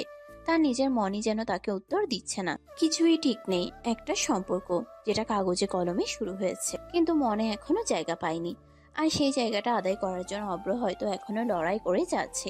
চুপচাপ একা ফ্রেশ হয়ে ধীরে ধীরে ডাইনিং টেবিলের দিকে এগিয়ে এলো অব্র। মুখে পানি দিয়ে এলেও ভেতরের ক্লান্তি আর অস্থিরতা এখনো কাটেনি। চোখের নিচে হালকা দাগ, কিন্তু সে স্বাভাবিক থাকার চেষ্টা করছে। ডাইনিং টেবিলে ইতিমধ্যেই বসে আছেন তার মা, বাবা আর ছোট বোন ইরা। সকালের খাবারের গরম ভাব উঠছে, কিন্তু আজ যেন সেই পরিচিত পারিবারিক উষ্ণতাটাও একটু চাপা পড়ে আছে। অব্র চুপচাপ গিয়ে চেয়ার টেনে বসে প্লেটে খাবার নেয়। কিছুক্ষণ নীরবতা, শুধু চামচের হালকা শব্দ। তারপর অব্রর বাবা গলা খাকারি দিয়ে বললেন, অফিস কেমন চলছে? ভালো চলছে। ছোট্ট একটা উত্তর, কিন্তু তাতে যেন অনেক কিছুই লুকানো। বাবা একটু গভীরভাবে তার দিকে তাকালেন, তারপর ধীরে ধীরে বললেন, তোমার পছন্দ মতো বিয়ে দিলাম, কিন্তু বউকে এখনো বাড়ি আনতে পারছো না। সে কি এই বিয়ে চাইছে না? কথাটা শুনে অব্রর হাত এক মুহূর্তের জন্য থেমে গেল। ইরাও খাওয়া থামিয়ে তাকিয়ে আছে, মায়ের চোখেও চিন্তার ছাপ। বাবা আবার বললেন, যদি তাই হয় তাহলে জোর করার কোনো মানে হয় না বাবা। সম্পর্ক জোর করে টেকে না। এই কথাটা যেন সরাসরি অব্রর বুকে গিয়ে লাগে। সে ধীরে ধীরে মাথা তুলে বাবার দিকে তাকায়। তার চোখে এবার এক ধরনের যে দৃঢ়তা। কিছু করার নাই বাবা, আস্তে আস্তে সব ঠিক হবে। তবুও আমি ওকে ছাড়তে পারবো না। টেবিলে আবার নীরবতা নেমে আসে। বাবা কিছুক্ষণ চুপ করে তাকিয়ে থাকেন, যেন ছেলের চোখে কিছু খুঁজছেন। মা নিঃশব্দে দীর্ঘশ্বাস ফেলেন, আর ইরা চুপচাপ ভাইয়ের দিকে তাকিয়ে থাকে। ডাইনিং টেবিলে নীরবতা ভেঙে ধীরে ধীরে কথা বললেন অব্রর বাবা। তার কণ্ঠে ছিল অভিজ্ঞতার ভার, আর ছেলের জন্য এক ধরনের চিন্তা। যা করার ভেবে চিন্তা করো, সময় কিন্তু বারবার ফিরে আসে না। এই কথাটা যেন সরাসরি অব্রর মনে গিয়ে লাগে। সে কিছুক্ষণ চুপ করে থাকে, তারপর মাথা তুলে বাবার দিকে তাকায়, চোখে সেই আগের দৃঢ়তা। চিন্তা করো না বাবা, আমি সামলে নিব। কথাটা বললেও ভেতরে ভেতরে সে জানে এই সামলানোটা এত সহজ না। তারপর ধীরে ধীরে খাওয়া শেষ করে পানি খেয়ে উঠে দাঁড়ায়, মায়ের দিকে একবার তাকায়, বোনের মাথায় হালকা করে হাত রাখে, তারপর ব্যাগটা নিয়ে দরজার দিকে এগিয়ে যায়। একটা নতুন দিন, কিন্তু তার ভেতরে ঝড়টা এখনো থামেনি। অফিসের সামনে গাড়ি থামাতে আবার সেই পরিচিত ব্যস্ততা, লোকজন আসছে যাচ্ছে। অব্র ধীরে ধীরে ভেতরে ঢোকে, ঠিক তখনই তার সহকর্মী রাতুল সামনে এসে দাঁড়ায়, মুখে তার চিরচেনা হাসি। কি ভাই, আজ এত লেট? শ্বশুর বাড়ি গেছিলাম। ধুর ভাই, মজা করো না। সত্যি তো বললাম, বিশ্বাস না করলে আমার কি দোষ? রাতুল আবার হেসে মাথা নাড়ে। তার কাছে এটা এখনো একটা মজা। সে ভাবতেই পারছে না এই মজার ভেতরে লুকিয়ে আছে একটা জটিল সম্পর্ক, একটা অসম্পূর্ণ বিয়ে, আর একজন মানুষের একতরফা ভালোবাসার লড়াই। অফিসের দরজা দিয়ে ভেতরে ঢুকতে ঢুকতেই অব্রর চোখে আবার সেই পরিচিত দৃঢ়তা ফিরে আসে। ব্যক্তিগত ঝড় থাকলেও কাজের জায়গায় সে কখনো হার মানে না। অফিসের ভিতরে ধীরে ধীরে কাজের গতি বেড়ে যায়। সবাই নিজ নিজ ডেস্কে বসে কম্পিউটারের সামনে ঝুঁকে পড়েছে। কেউ ফাইল দেখছে, কেউ টাইপ করছে। অব্র চুপচাপ নিজের কাজ শুরু করে দেয়, যেন সকালে সব ঘটনা, সব ঝড় এই কাজের ভিড়ে কোথাও চাপা পড়ে যায়। সময়টা কেটে যাচ্ছিল একঘেয়ে ছন্দে। ঠিক তখনই অফিসের মেইন দরজা দিয়ে ভেতরে ঢুকে নীলা। এক মুহূর্তেই পুরো পরিবেশ বদলে যায়। যারা একটু আগে গল্প করছিল তারা হঠাৎ করেই সিরিয়াস হয়ে যায়। কিবোর্ডের শব্দ বাড়তে থাকে, ফাইলের পাতা উল্টানোর শব্দ শোনা যায়। কারণ সবাই জানে নীলার সামনে কাজ ঠিক না থাকলে বকা খাওয়া নিশ্চিত। নীলা ধীরে ধীরে হেঁটে যাচ্ছে, তার হাতে ফাইল, চোখে সেই চিরসেনা করা দৃষ্টি। আজও সে আগের মতোই শক্ত, কঠিন। কেউ বুঝতেই পারছে না এই মেয়েটার ভেতরে গতকাল থেকে কত কিছু চলছে। অব্র মাথা নিচু করে কাজ করছে, কিন্তু নীলা পাশ দিয়ে যাওয়ার সময় এক সেকেন্ডের জন্য তার চোখ উঠে যায়। দুজনের চোখে চোখ পড়ে। একটা ছোট্ট মুহূর্ত যেখানে অনেক কথা কিন্তু কোনো শব্দ নেই। নীলা থামে না, হাঁটতে হাঁটতেই গম্ভীর গলায় বলে, অব্র কেবিনে আসো, কাজ আছে। কথাটা বলেই সে আর পেছনে তাকায় না, সোজা নিজের কেবিনে ঢুকে যায়। অফিসে আবার চাপা গুঞ্জন। কেউ কেউ চুপচাপ একে অপরের দিকে তাকায়, কারণ তারা জানে এই ডাকে কিছু একটা আছে। অব্র কয়েক সেকেন্ড চুপ করে বসে থাকে, তারপর ধীরে ধীরে উঠে দাঁড়ায়, শার্টটা ঠিক করে একটা গভীর শ্বাস নেয়, আর কেবিনের দিকে হাঁটা শুরু করে। অব্র কেবিনের সামনে এসে এক মুহূর্ত থেমে গেল। ভেতরে ঢোকার আগে যেন নিজেকে একটু গুছিয়ে নিচ্ছে। তারপর হালকা করে দরজায় নক করলো। ভেতর থেকে ঠান্ডা গলায় ভেসে এলো, আসো। অব্র দরজা খুলে ভেতরে ঢুকে নীলা তখন টেবিলের উপর ফাইল ছড়িয়ে বসে আছে, চোখ নিচু, পুরো মনোযোগ কাজে। সে একবারও তাকায় না, সরাসরি বলল, নতুন প্রজেক্ট নিয়ে আলোচনা করতে হবে। ওরা একটু অন্যরকম কিছু চায়, এমন কিছু যেটা আগে কোথাও হয়নি। ঠিক আছে, চেষ্টা করব। কথাটা শেষ হতেই নীলা হঠাৎ মাথা তুলে তাকায়। তার চোখে কঠোরতা, কণ্ঠে চাপা রাগ। চেষ্টা না হতেই হবে। সবাইকে বলে দাও কোনো ভুল হলে চাকরি হারাবে। কেবিনের ভেতরের পরিবেশটা আবার ভারী হয়ে ওঠে। অব্র কিছুক্ষণ চুপ করে থাকে, তারপর ধীরে ধীরে এগিয়ে আসে, টেবিলের একদম কাছে এসে দাঁড়ায়। তার চোখ সরাসরি নীলার দিকে। কথায় কথায় চাকরি হারানোর ভয় দেখান কেন? প্রশ্নটা সরাসরি আর একটু চ্যালেঞ্জের মতো। নীলা ভ্রু কুঁচকে তাকায়। ভয় দেখালেই ঠিকমতো কাজ করে। দুজনের চোখে চোখ, একজন কঠিন হতে চাইছে, আরেকজন বুঝতে চাইছে এই কঠিনতার আড়ালে আসলে কি লুকিয়ে আছে। কেবিনের ভেতরে বাতাসটা আবার ভারী হয়ে উঠেছে। নীলা ফাইলটা বন্ধ করে ঠান্ডা গলায় বলল, এইভাবে তাকিয়ে না থেকে বাইরে গিয়ে সবাইকে বলো কাজ যেন ঠিক হয়। আমি কোনো ভুল চাই না। অব্র কিছুক্ষণ চুপ করে তার দিকে তাকিয়ে থাকে। তার চোখে এক অদ্ভুত দৃষ্টি, যেখানে জেদ আছে, ভালোবাসা আছে, আর একটু দুষ্টুমিও। সে ধীরে ধীরে এক পা এগিয়ে আসে, নীলার একদম কাছে গিয়ে দাঁড়ায়। অব্র নিচু গলায় বলল, যাব, তবে তার আগে বউকে একটু আদর করে যাই। কথাটা শুনেই নীলা চোখ বড় বড় করে তাকায়। রাগে তার চোখ মুখ লাল হয়ে ওঠে। অব্র, এটা অফিস, বাড়াবাড়ি করবে না। অব্র হালকা হাসে, তার চোখে সেই নির্ভীক দৃষ্টি। সে আরো একটু ঝুঁকে খুব কাছ থেকে বলে, বাড়াবাড়ি না ম্যাডাম, এটা ভালোবাসা। এই হঠাৎ কাছাকাছি আসাটা, এই গলার স্বর, নীলার বুকের ভিতরটা কেমন যেন কেঁপে ওঠে। অব্র একটু ঝুঁকে নীলার ঠোঁটে ঠোঁট ডুবিয়ে কিস করতে লাগে। সে এক মুহূর্তের জন্য স্থির হয়ে যায়। অব্র আর কিছু না বলে সোজা হয়ে দাঁড়ায়, একবার গভীরভাবে তার দিকে তাকায়, তারপর ঘুরে দরজার দিকে হাঁটা দেয়। দরজা খুলে বের হয়ে যায়। কেবিনের ভেতরে নীলা একা দাঁড়িয়ে থাকে।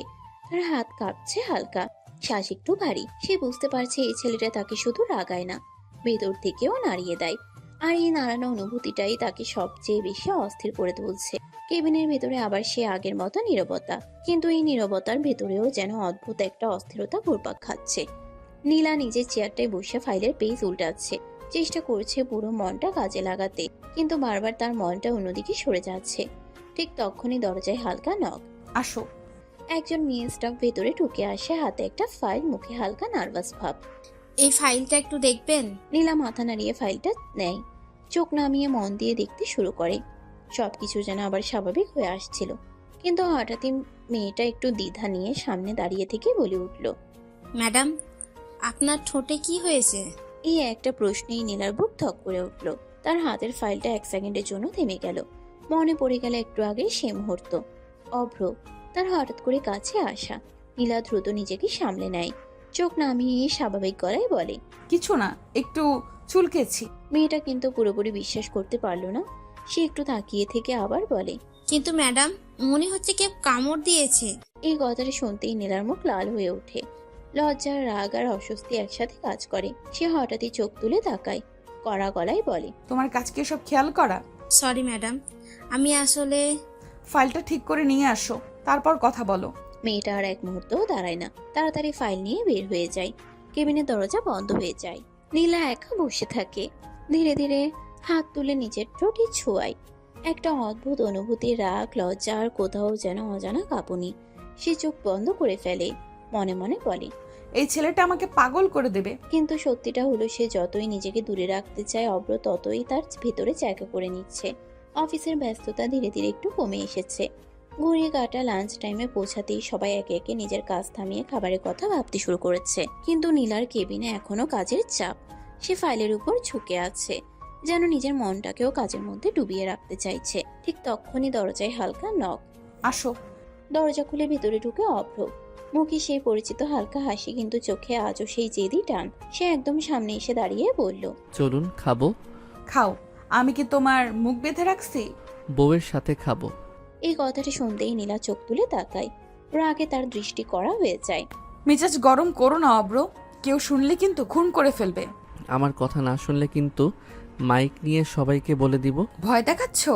আমি ভয় দেখাই না, সত্যি বলছি। জনের চোখে চোখ, একটা অদ্ভুত টানা পড়েন।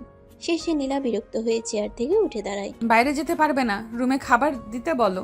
অব্র ঠোঁটের কোণে হালকা হাসি টানে। সে জানে এটা না, এটা তার নিজের মতো করে। হ্যাঁ, আর এই ছোট ছোট জেদ, এই খুনছুটি তাদের সম্পর্কটাকে ধীরে ধীরে অন্য একদিকে নিয়ে যাচ্ছে। নীলার কথা শুনে অব্র আর দেরি করলো না, দরজা খুলে বাইরে বের হয়ে পিয়নকে ডাক দিল। কিছুক্ষণ পরে পিয়ন ট্রে ভর্তি নানান রকম খাবার নিয়ে কেবিনে ঢুকে পড়লো। গরম ভাত, কারি, স্যালাড, সব সুন্দর করে সাজা। পিয়ন খাবারগুলো টেবিলে রেখে চুপচাপ বের হয়ে গেল। অভ্র দরজার দিকে এগিয়ে গিয়ে ধীরে ধীরে দরজাটা বন্ধ করে দিল। তারপর একটুখানি থেমে লক করে দিল। ঘরের ভেতরে পরিবেশটা হঠাৎ করে একটু অন্যরকম হয়ে গেল। নীলা অভ্র কুচকে তাকালো। দরজা বন্ধ করলে কেন? অভ্র কিছু না বলে ধীরে ধীরে তার দিকে এগিয়ে আসে, চোখে সেই দুষ্টু ছিলিক। তারপর একদম কাছে এসে হালকা গলায় বলল। খাইয়ে দিন। এই কথাটা শুনে নীলা একদম হতবাক। সে চোখ বড় বড় করে তাকিয়ে বলল। কি যাতা বলছো এসব? যাতা না, বউয়ের হাতে খেতে চাইছি, বাসর করতে তো চাইছি না। লজ্জা করে না এসব বলতে? বউয়ের সামনে লজ্জা পেলে তো জীবনে বাবা হতে পারবো না। কথাটা শুনে নীলা একদম থমকে যায়। রাগ, লজ্জা, অস্বস্তি সব একসাথে এসে তাকে আটকে দেয়। সে মুখ ঘুরিয়ে নেয়, কিন্তু তার কান লাল হয়ে উঠেছে। অভ্র চুপচাপ দাঁড়িয়ে তার প্রতিক্রিয়া দেখছে। তার চোখে এখন শুধু দুষ্টুমি না, আছে অপেক্ষা, একটা ছোট্ট স্বীকারোক্তির অপেক্ষা, যেটা নীলা এখনো দিতে রাজি না। নীলা আর কথা বাড়ায় না। সে জানে এই দরজা বন্ধ থাকা অবস্থাটা বেশিক্ষণ চললে অফিসের ভেতর ভুল বোঝাবুঝি তৈরি হতে পারে। আর সে কখনোই চায় না নিজের ইমেজ বা পরিবেশ অযথা জটিল হোক। চুপচাপ উঠে গিয়ে হাত ধুয়ে নিল। পানির শব্দটা কেবিনে হালকা প্রতিধ্বনি তুলল। তারপর সে টেবিলের পাশে এসে দাঁড়ালো। অভ্র বসে আছে ঠিক তার সামনে। নীলা একদম নিয়ন্ত্রিত ভঙ্গিতে খাবার তুলে দিতে শুরু করলো, একের পর এক লোকমা। আর অভ্র সে এক মুহূর্তও দেরি না করে খেতে শুরু করলো। কিন্তু তার চোখ সবসময় নীলার মুখেই আটকে আছে। মাঝে মাঝে সে নীলার আঙ্গুলের উপর হালকা করে ঠোঁট ছুঁয়ে দিচ্ছে। ছোট্ট একটা চুমু, আবার খাচ্ছে, আবার চুমু। নীলা একবার চোখ কুঁচকে তাকায়। রাগে চোখ আগুনের মতো হয়ে যায়।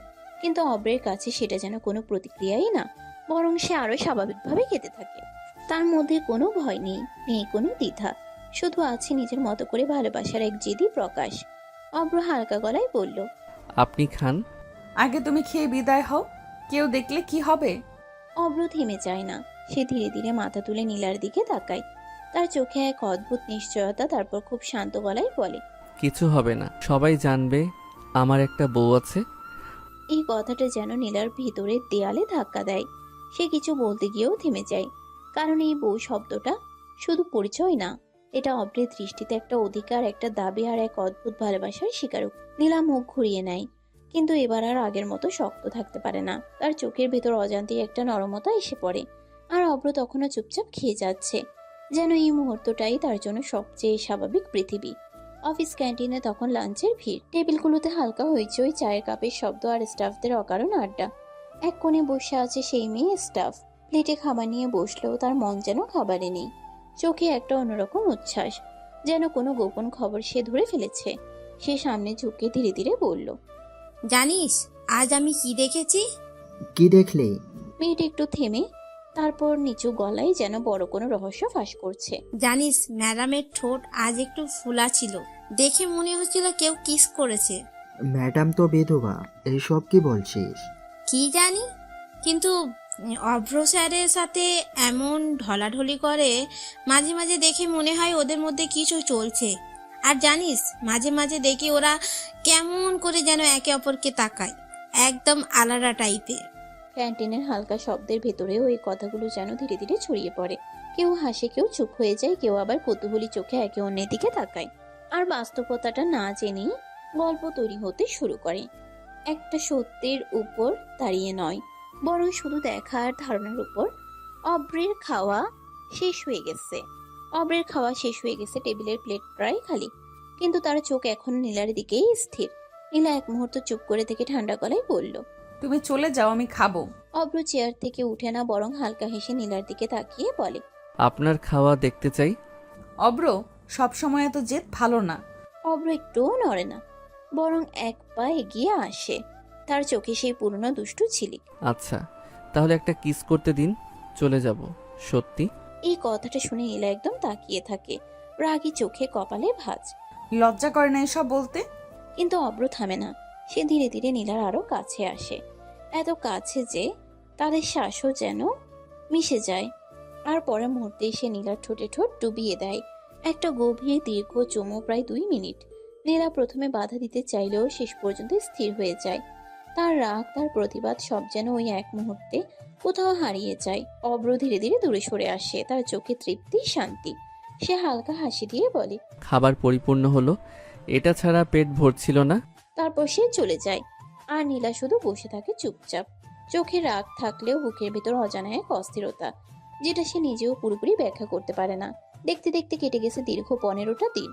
এই 15 দিনে অফিসে কাজের চাপ যেমন ছিল তেমনই ছিল নতুন প্রজেক্ট নিয়ে দৌড়চাপ, মিটিং আর রাত জেগে রিপোর্ট তৈরির ব্যস্ততা। অভ্র আর নীলা দুজনেই নিজেদের মতো করে এই প্রজেক্টকে সফল করার জন্য একেবারে শেষ মুহূর্ত পর্যন্ত পরিশ্রম করেছে। অবশেষে আজ সেই অপেক্ষার দিন, যে প্রজেক্ট নিয়ে এত পরিশ্রম এত টেনশন সেটার ফল এসেছে। বায়ার পুরো মাল পাশ করে দিয়েছে। অফিসের ভিতর এক মুহূর্তেই যেন খুশির ঢেউ ছড়িয়ে পড়লো। স্টাফরা একে অন্যকে অভিনন্দন জানাতে লাগলো, কেউ হাসছে কেউ হাততালি দিচ্ছে। পুরো পরিবেশটাই বদলে গেছে এক নিমিষে। নীলার কেবিনে সেই খবর পৌঁছাতেই সে কিছুক্ষণের জন্য চুপ হয়ে গেল। তারপর ধীরে ধীরে মুখে এক হালকা সন্তুষ্টির হাসি ফুটে উঠল। এটা শুধু তার জন্য নয়, এটা পুরো টিমের সাফল্য। আর এই সাফল্যের পেছনে অব্রের পরিশ্রমও সে অস্বীকার করতে পারে না। ঠিক তখনই অফিসের মালিক উপস্থিত হলেন। কেবিনে ঢুকেই তিনি চারপাশে একবার তাকিয়ে বললেন, এই সাফল্য আমাদের জন্য খুব গুরুত্বপূর্ণ ছিল, সবাই ভালো কাজ করেছে। তারপর তিনি একে একে ঘোষণা দিতে শুরু করলেন। নীলাকে আজ থেকেই প্রমোশন দেওয়া হলো, তার দায়িত্ব আরো বাড়ানো হলো। আর অভ্রকেও একইভাবে প্রমোশন দেওয়া হলো, তার কাজ এই প্রজেক্টে খুব গুরুত্বপূর্ণ ছিল। অফিসে আবারও খুশির ঢেউ, সবাই হাততালি দিচ্ছে। নীলা একবার অব্রের দিকে তাকালো, চোখে অদ্ভুত একটা শান্ত দৃষ্টি, যেন এই সাফল্য শুধু অফিসের না, তাদের দুজনেরও এক নীরব জয়। মালিক এরপর হালকা হেসে বললেন, আর সবাইকে একটা ছোট সারপ্রাইজ, আগামী 2 দিনের জন্য পুরো টিম সিলেট ট্যুরে যাবে। এই কথাটা শোনার পর পুরো অফিসে আনন্দে চিৎকার পড়ে গেল। কেউ বিশ্বাসই করতে পারছে না কাজের সাফল্যের সাথে সাথে এমন একটা ট্যুরের সুযোগ। সবাই একে অন্যকে জড়িয়ে ধরছে, হাসছে। আর নীলা শুধু একবার জানালার দিকে তাকালো। তার মনে তখন একটাই চিন্তা, এই ট্যুরে সবকিছু হয়তো শুধু অফিসের ভ্রমণ থাকবে না, কারণ অব্র আর তার গল্প এখনো শেষ হয়নি, বরং নতুন কোনো মোড়ের অপেক্ষায় আছে। 2 দিন কেটে গেছে সে খুশির খবরের পরে। অফিসের সবার ভিতর এখন শুধু একটাই উত্তেজনা, সিলেট ট্যুর, ব্যাগ গোছানো, পরিকল্পনা, হাসি ঠাট্টা, সব মিলিয়ে পুরো পরিবেশটাই যেন একদম অন্যরকম। আজ সেই অপেক্ষার দিন। ভোরের আলো ফুটতেই টিম বের হওয়ার প্রস্তুতি নিচ্ছে, কিন্তু সেই ভিড়ের মাঝেও অব্র আর নীলার গল্পটা যেন আলাদা করে নিজের জায়গা তৈরি করে নিচ্ছে। নীলা গাড়ির জন্য প্রস্তুতি নিচ্ছে, ঠিক তখনই ফোনটা বেজে উঠল। সেই স্ক্রিনে তাকিয়ে দেখে অব্র। এক মুহূর্ত থেমে সে ফোনটা ধরলো। বলো। আমার কাছে বসতে হবে কিন্তু। পারবো না, তুমি ছেলেদের সাথে বসো। কিছুতেই না, এত দূরের ট্যুর বউয়ের সাথে গল্প করতে করতে যাব। না বললাম তো। হলে সবাইকে বলে দিব আপনি আমার বউ। এই কথাটা শুনেই নীলা এক মুহূর্ত থেমে যায়, তার কণ্ঠ একটু তীক্ষ্ণ হয়ে আসে। ব্ল্যাকমেল ছাড়া কি পারো? যেটাই কাজ হয় সেটাই করতে হয়। ফোনের ওপারে এক মুহূর্ত নীরবতা, আর এই নীরবতার ভেতরেই যেন তাদের সম্পর্কের অদ্ভুত টানাপোড়েনটা আরো স্পষ্ট হয়ে ওঠে। নীলা জানে অব্রকে পুরোপুরি থামানো যায় না, আর অব্রও জানে নীলার না অনেক সময় আসলে আস্তে আস্তে রাজি হওয়া। গাড়ির হর্ন বাজতে শুরু করেছে, টিম ডাকছে। আর এই ট্যুরের শুরুতেই দুজনের এই ছোট্ট কথার লড়াই যেন আগাম বলে দিচ্ছে এই 2 দিন শুধু ট্যুর হবে না, হবে নতুন কিছু অনুভূতির শুরু। গাড়ি ধীরে ধীরে প্রস্তুত হয়ে গেছে। এক এক করে সবাই উঠে নিজের সিট খুঁজে বসতে শুরু করলো। হাসি, কথা, উত্তেজনা সব মিলিয়ে পুরো পরিবেশটা ট্যুরের আনন্দে ভরে উঠেছে।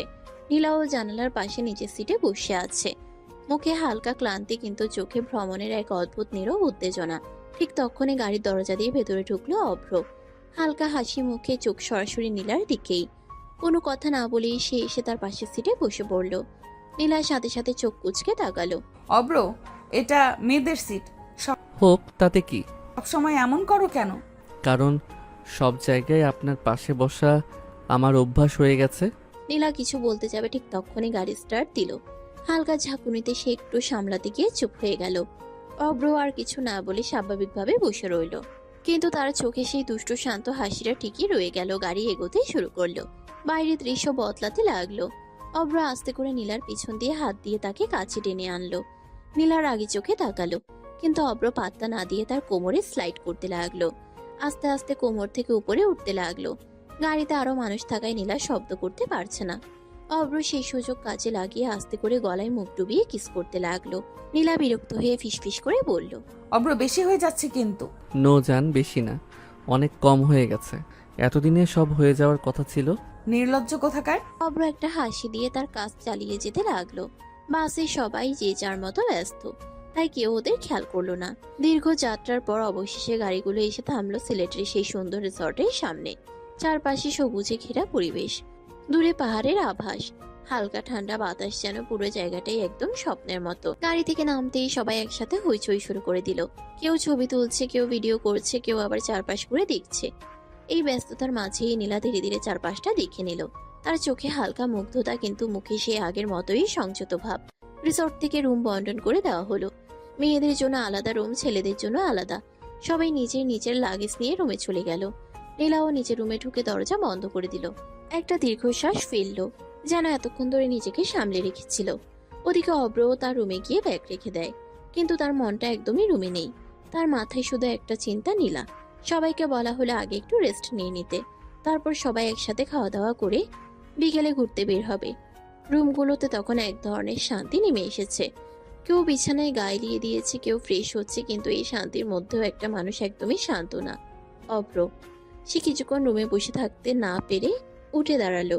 মুখে হালকা দুষ্টু হাসি তার, আর সরাসরি বের হয়ে গেল নীলা রুমের দিকে। দরজার সামনে গিয়ে হালকা নক করলো। ভেতর থেকে নীলার কণ্ঠ, কে? আমি। দরজা খুলতেই অব্র একদম নির্লজ্জ ভঙ্গিতে দাঁড়িয়ে। নীলা তাকিয়েই বিরক্ত হয়ে গেল। আবার তুমি? একটু শান্তিতে থাকতে দেবে না? ট্যুরে এসে বউকে বিরক্ত করব না, তা কি হয়? তুমি না সত্যিই অসহ্য। রুমটা খারাপ না, কিন্তু আপনার সাথে থাকলে আরও ভালো লাগতো। অব্র, এটা লিমিটের বাইরে চলে যাচ্ছ। বের হও এখান থেকে। আচ্ছা, যাচ্ছি, কিন্তু বিকেলে আমার পাশেই থাকতে হবে। এই বলে সে ধীরে ধীরে বের হয়ে যায়। আর নীলা দাঁড়িয়ে থাকে রাগে, বিরক্তিতে, কিন্তু তার ঠোঁটের কোণে অজান্তে একটুখানি হাসি হেসে যায়। রুমের ভেতরে একা দাঁড়িয়ে আয়নার সামনে নিজেকে দেখছিল নীলা। তার চোখে ক্লান্তি থাকলেও ভেতরে ভেতরে এক অদ্ভুত অস্থিরতা কাজ করছে। সে ধীরে ধীরে নিজের চুলটা ঠিক করতে করতে মনে মনে বলে উঠল, এই বেয়াদবটা একদম মনে ঢুকে পড়েছে, চাইলেও বের করতে পারছি না। কথাটা বলেই সে নিজেই একটু থেমে গেল। মুখে বিরক্তির ছাপ আনলেও ভেতরে কোথাও যেন একটা নরম অনুভূতি জন্ম নিচ্ছে, যেটাকে সে মানতে চায় না, স্বীকার করতে চায় না। কিছুক্ষণ পর ফ্রেশ হয়ে রুম থেকে বের হয়ে এলো নীলা। বাইরে তখন সবাই একসাথে খাওয়া দাওয়া শেষ করে ঘুরতে বের হয়েছে। রিসর্টের চারপাশে সবুজের মাঝে হালকা বাতাস বইছে। সবাই হাসছে, ছবি তুলছে, গল্প করছে। ঠিক তখনই হঠাৎ করে কেউ তার হাতটা ধরে টেনে নিল। নীলা চমকে তাকিয়ে দেখলো অভ্র। সে কোনো কিছু বুঝে ওঠার আগেই তাকে একটু দূরে নিয়ে এলো, একটা তুলনামূলক নিরিবিলি জায়গায়। নীলা হাত ছাড়ানোর চেষ্টা করে রাগে বলল, অব্র, কি করছো? কেউ দেখবে। আরে বউ, বিয়ের পর প্রথম ট্যুর, একদম হানিমুন ফিল হচ্ছে। একটা লাথি মারবো কিন্তু। স্বামীকে লাথি দিলে কিন্তু জান্নাত পাবেন না ম্যাডাম। এই কথাটা শুনে নীলা চুপ করে গেল এক মুহূর্ত। তারপর মুখ ঘুরিয়ে অন্যদিকে তাকালো, কিন্তু তার ঠোঁটের কোণে অজান্তে একটা চাপা হাসি ফুটে উঠল। এই ঝগড়া, এই খুনছুটি, সবকিছুর মাঝেই তাদের দূরত্বটা যেন একটু একটু করে কমে আসছে। নীলা যতই নিজেকে দূরে রাখতে চায়, অব্র ততই কাছে চলে আসে। আর এই কাছাকাছিটাই একসময় হয়তো তার নিজের কাছেও অস্বীকার করা কঠিন হয়ে যাবে। রাত নেমে এসেছে পুরো রিসর্টে। চারপাশ নিস্তব্ধ, শুধু দূরে কোথাও ঝিঝি পোকার ডাক আর হালকা বাতাসের শব্দ। সবাই সারাদিনের ক্লান্তিতে খাওয়া শেষ করে যার যার রুমে গিয়ে শুয়ে পড়েছে। পুরো পরিবেশটা শান্ত, কিন্তু কিছু অনুভূতি কখনোই শান্ত থাকে না। নীলা নিজের রুমে বসে আছে, আলোটা মৃদু। তার চোখে ঘুম নেই, মনে বারবার ঘুরছে দিনের ঘটনাগুলো, অভ্র, তার কথা, তার দুষ্টুমি। ঠিক তখনই দরজায় হালকা নখ। নীলা চমকে উঠে তাকায়। ধীরে ধীরে দরজার কাছে গিয়ে খুলতে এসে দেখে অভ্র। নীলা অবাক হয়ে যায়, সাথে সাথে দরজা আটকাতে যায়। অব্র, কি করছো? সবাই আছে, কেউ দেখলে কি হবে? কিন্তু অভ্র দ্রুত ভেতরে ঢুকে পড়ে, দরজাটা আস্তে করে বন্ধ করে দেয়। ঘরের ভেতরে দুজন, নীরবতা। অভ্র ধীরে ধীরে নীলার দিকে এগিয়ে আসে। তার চোখে আজ অন্যরকম কিছু, শুধু দুষ্টুমি না, গভীর একটা অনুভূতি। সে খুব কাছে এসে নিচু গলায় বলল, আপনাকে একটু কাছে পেতে চাই, প্লিজ, বাধা দিবেন না। নীলা কিছু বলতে গিয়েও থেমে যায়। তার বুকের ভেতরটা কেঁপে উঠছে। সে চোখ নামিয়ে নেয়। এই না বলার শক্তিটা আজ যেন তার নেই। অভ্র ধীরে তার হাতটা ধরে। কোনো জোর নেই, শুধু অপেক্ষা, শুধু অনুমতি। নীলা চোখ বন্ধ করে ফেলে এক মুহূর্তের জন্য। এই নীরব সম্মতিটুকুই যথেষ্ট ছিল। অভ্র ধীরে তাকে কাছে টেনে নেয়, তারপর কপালে একটা চুমু রাখে। বাইরে রাত আরো গভীর হয়। ভেতরে দুইটা হৃদয় ধীরে ধীরে দূরত্ব কমাতে শুরু করে। কোনো তাড়াহুড়ো নেই, কোনো জোর নেই, শুধু অনুভূতির ধীর নীরব প্রবাহ। অভ্র নীলার ঠোঁটে ঠোঁট ডুবিয়ে কিস করতে লাগলো, তারপর কোলে করে বিছানায় শুয়ে আদর করতে লাগলো। আর এই আদর সারা রাত চলতে লাগলো। সকালটা ধীরে ধীরে জেগে উঠছে। রিসর্টের চারপাশে নরম রোদ পড়েছে, পাখির ডাক, হালকা কুয়াশা সরছে। সবাই একে একে ঘুম থেকে উঠছে। কেউ বারান্দায় দাঁড়িয়ে চা খাচ্ছে, কেউ আবার নিচে ঘুরতে বের হয়েছে। এই সময়েই নীলার রুমের দরজা আস্তে করে খুলে গেল। ভেতর থেকে বের হলো অভ্র। চুল একটু এলোমেলো, মুখে হালকা ক্লান্তি, কিন্তু চোখে অদ্ভুত এক শান্তি। দুর্ভাগ্য বা সৌভাগ্য, ঠিক সেই সময় করিডোরে কয়েকজন স্টাফ ছিল। তারা অভ্রকে ওই রুম থেকে বের হতে দেখে একদম থমকে যায়। একজন আরেকজনের দিকে তাকায়, চোখে অবাক দৃষ্টি, মুখে চাপা ফিসফাস। ওই তো নীলার রুম থেকে বের হচ্ছে। কাল রাতেও তো, মানে তাহলে?